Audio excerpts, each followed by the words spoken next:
Que la gracia y la paz del Señor sea contigo, querido hermano. Estamos aquí meditando en la palabra del Señor y viendo que nuestra vida no es apenas una casualidad, sino responde a un propósito divino.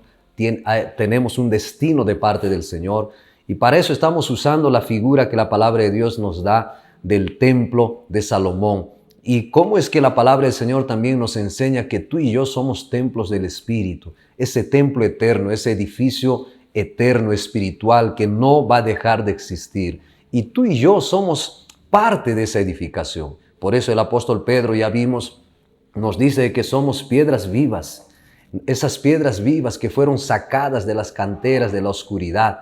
Antes tu vida no tenía un propósito, pero Dios te llamó, Dios te sacó de la oscuridad para cumplir un propósito específico. Sabes, todo lo que tú haces en tu día a día, en tu familia, en tu trabajo, en tu ministerio, en las cosas que tú realizas, tiene un propósito. ¿Cuál es ese propósito? Edificar la casa espiritual de Dios, el templo de Dios. Nosotros no estamos aquí apenas haciendo las cosas por hacer.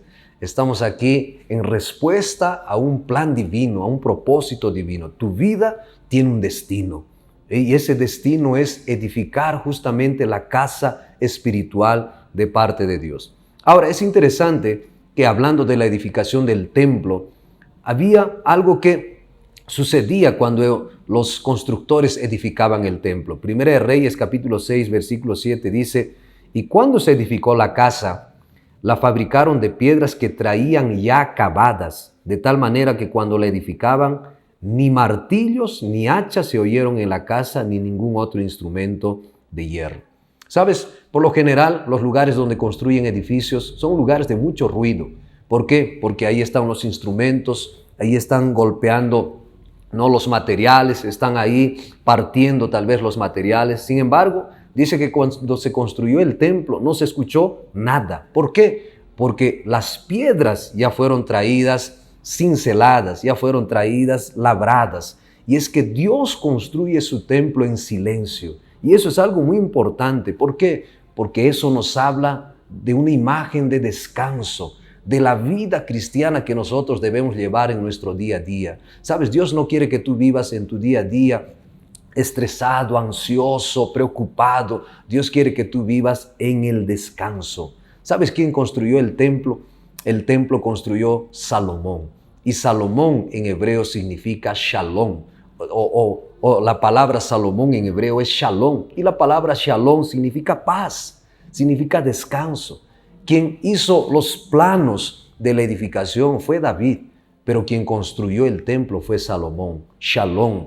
Dios quiere que nosotros también construyamos y vivamos nuestro día a día en el descanso, en el shalom. ¿Por qué? Porque cuando tú descansas, es ahí que tú progresas. Es ahí que tú permites que Dios trabaje en tu vida. Y la vida cristiana se trata de eso, cuando nosotros aprendemos a eliminar esa mentalidad apresurada, esa mentalidad ansiosa. Por eso la palabra del Señor nos dice constantemente, no por nada estéis afanosos. ¿Sabes? No vivas de esa manera. Entiende que Dios tiene un propósito para tu vida. ¿Sabes? Todo lo que se avecina en tu camino va a suceder cuando tú aprendas a descansar. No cuando tú estés ahí apresurado por llegar a un objetivo, a una meta. Que en estos días, que en este día específico, tú puedas aprender a descansar en el propósito del Señor para tu vida. De que Él está al frente de todas las cosas. En el nombre de Jesús.